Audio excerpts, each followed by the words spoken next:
Father's Day is only 372 days away, but for now, I'm your YouTube daddy. And today we're diving into the world of television shows to find out who's really holding the remote in the family. We're counting down the top 10 TV dads of all time.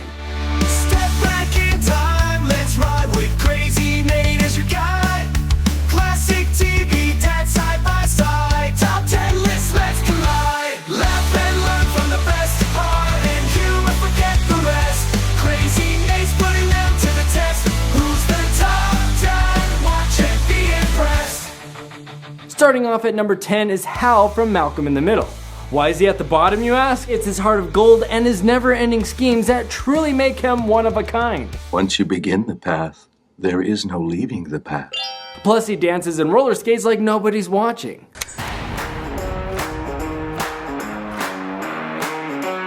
And sometimes he throws his kids under the bus. Who wants to make $5? How? I need someone to take the fall. Oh my God! What did you do? I can't tell you. Yes or no, no questions asked. Oh my God! Make it 10. Done. Oh my God! You're a good son. I got him, honey! I got him, don't worry! And at number 9, we have Sandy Cohen. I didn't know how to tie a tie till I was 25. Come on, give me a tie.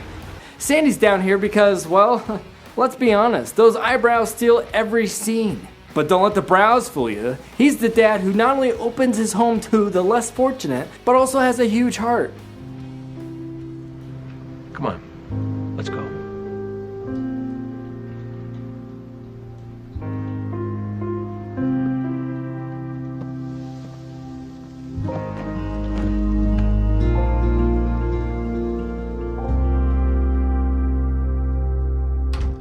Coming at number 8 is Ray Campbell.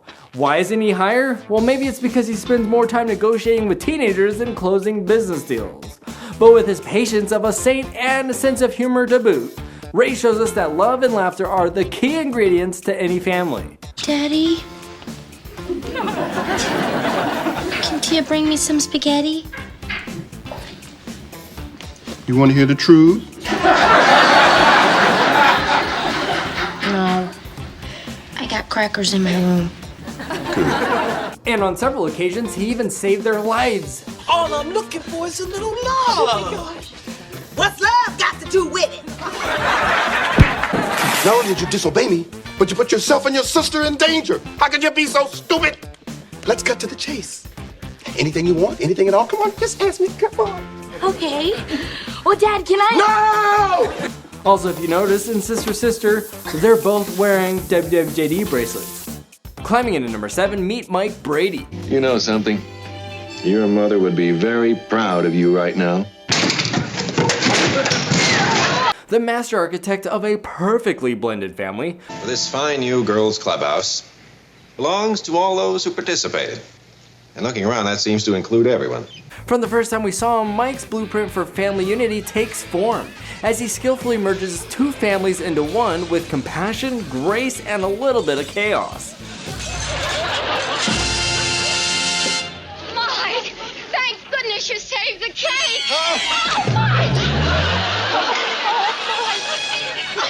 He's usually the anchor in the storm, expertly navigating Cindy's emotional challenges with the wisdom of a dad like only Mike could have. Or when Mike turns detective, teaching a creative lesson in honesty with his homemade courtroom drama. Whether managing allergies or ensuring no family member feels overlooked, Mike Brady always lays down a foundation of love and fairness.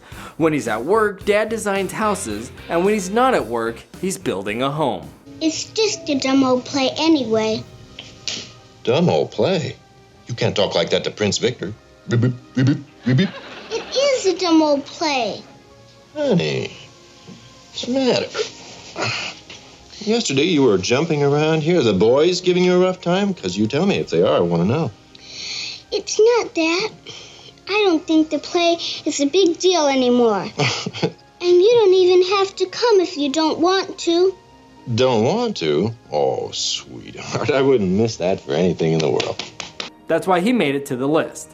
Coming in at number 6, it's Tim the Toolman Taylor, where humor meets heart, smack dab in the middle of the garage. On Home Improvement, Tim effortlessly combines his love for tools with his role as a dad.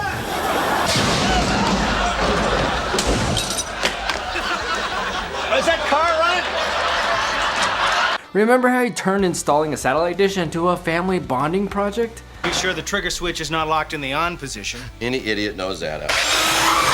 But beneath that tool belt is a dad who teaches us it's okay to fail, as long as you get back up, preferably without running into a chainsaw.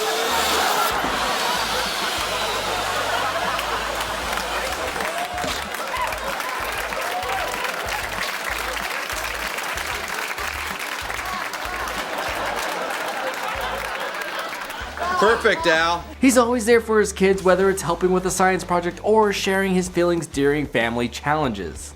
And when mistakes happen, like the little garage mishap, he's quick to apologize and learn from it. Whether leading a family renovation project or just tightening the bolts of day-to-day life, Tim shows what it means to be a hands-on dad. Always ready to blend laughter with lessons of love while trying to not burn the house down at the same time.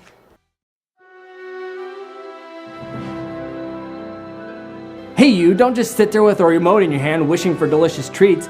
Head on over to crazynate.com and grab yourself some out-of-this-world space popcorn. And while you're munching away on those epic snacks, don't forget to like this video, smash the subscribe button, and ring the bell so you won't miss a single adventure. Available now at Walmart, Amazon, and crazynate.com. We can't forget the dad that's always ready with life lessons and a clean kitchen. That's right, next on the list is Danny Tanner from Full House. If you ever wondered how to negotiate the challenges of single fatherhood with a little bit of optimism, a spotless house, and a knack for elaborate morning routines, look no further than Danny Tanner from Full House. No, if we're having this much fun outside the class, just imagine the barrel of monkeys waiting for us inside, huh? He's the peak of the 90s TV dad. You're hugging me in a room with pink bunnies. Okay, let's face it. I'm a lean, mean, hugging machine. He's caring, kind, and he has a sense of humor, sometimes a little bit inappropriate, you know if you know. Whether he's organizing a family hug or teaching a valuable lesson, Danny Tanner shows us the power of love, laughter, and yes, keeping your room a little bit clean. Because in the Tanner household, family comes first and dust bunnies come second. Howard Cunningham skates in on number 4. He's not high on the list because let's face it, dealing with Fonzie and those leather jackets had to be a full-time job.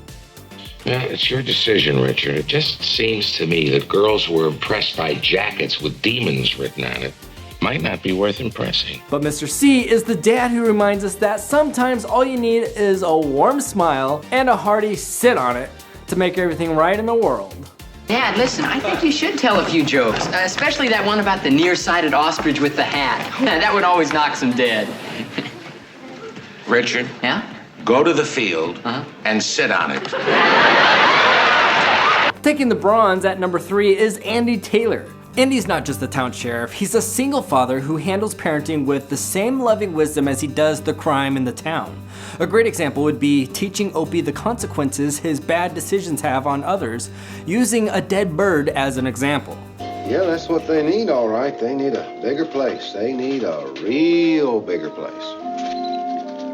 You mean turn them loose? Or even lessons of integrity. You remember you took over this job because they lost their ma? Well, there's that one other thing that she would have done. That's to let them go. Let them be on their own, be free, like is intended to be. Andy's parenting style is all about patience and leading by a heartfelt example. Well, I think so, Hope. If you're selling something, the buyer's got a right to know everything that's wrong with it. Otherwise, it's not quite honest. Even if the example is a painful one for Andy. Like when Opie's honesty caused him to lose the sale of his home. Kids do tend to, exaggerate. But, in this case, everything the boy said was true.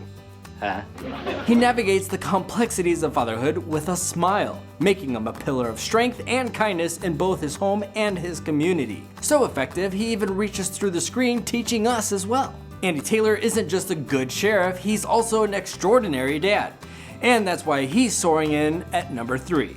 We're almost there at number 2, and it's John Walton Sr. He's so close to the top he can almost hear the "Goodnight Johnny Boy" echoes. Why isn't he number 1? Because his Walton Mountain didn't have Wi-Fi. He's a super strong and loving dad, even during the rough times. Daddy, where did you find me?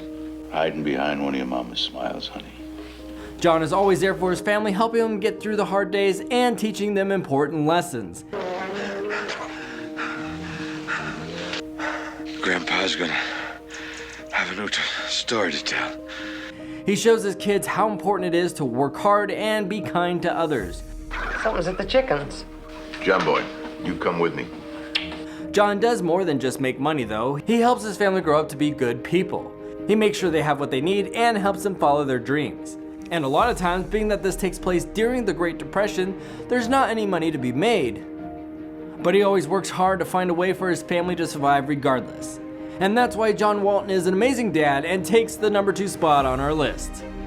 Finally, cruising into the top spot of the list is none other than Charles Ingalls from Little House on the Prairie. Living out in the wild frontier, far from the comforts of the city, Charles faced immense challenges to keep his family safe and thriving. But it wasn't just about survival for Charles. He poured every ounce of his being into making life better for his wife and kids, constantly going above and beyond to ensure they had not just what they needed, but that their lives were rich with love and happiness.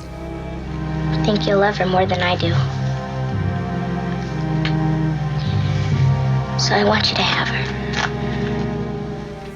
And let's talk about guts. When a tribe passed through town facing hostility from some of the people, stirred up of course from fear and prejudice, who was the man standing tall? Charles Ingalls, that's who. He stepped right into the middle of it, literally risking his own life to protect those in danger, championing what was right even when it was downright dangerous. You tell them to throw down them guns. Or what, McGregor? What are you gonna do? You and the vigilantes gonna come charging down the hill? You wouldn't make it halfway. You'd shoot your own people. You're not my people. We're white men. You're cowards. That's why you won't come riding down that hill.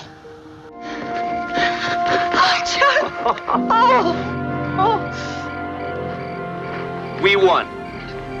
Charles Ingalls doesn't just excel at chopping wood and tending to the farm, master at weaving the strong fabric of family and community. I don't want you and Mary to go in the hotel, all right? His courage to defend what's right, his unwavering commitment to his family's well-being, and his enduring kindness making him the ultimate TV dad. And that's why Charles Ingalls is my number 1 top TV dad.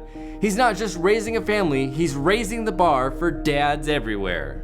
And there you have it. Wait. Hold the credits. There's a bonus dad who's a bit controversial, but we need to address it. Not necessarily for anything he did in his TV living room, but for what happened in real life.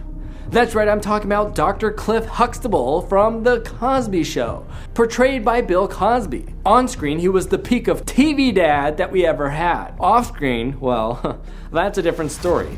And it's precisely why he didn't make it to anywhere on the list. That being said, the question I have for you, and it's a biggie, should we separate the character from the actor? Can we still celebrate Huxtable as one of the greatest dads ever on TV? Or does his off-screen reality tarnish the legacy to the point that we need to leave this guy in history? I know it's a tough one. On one hand, the character brought a lot of joy and important family values to the screen, and also all the other people that worked so hard on the show. But on the other hand, the guy that plays the character has a very dark shadow over their memories. Survey time! I want to hear from you on this one. Drop your comments in the comments below or vote in the community poll to see how you align with your fellow viewers. This is one subject I'm extremely interested in what you have to say, because at the end of the day, it's not just about the shows we watch, but the values we take away from them. And I hope here with Crazy Nate, you take away good values. Alrighty folks, that's the wrap for me on this journey through TV's Hall of Fatherly Fame. It's been a ride, a wild ride, filled with laughter, wisdom, and a little bit of controversy. But that's what makes television so addicting. So until I see you again, share a smile, they are contagious.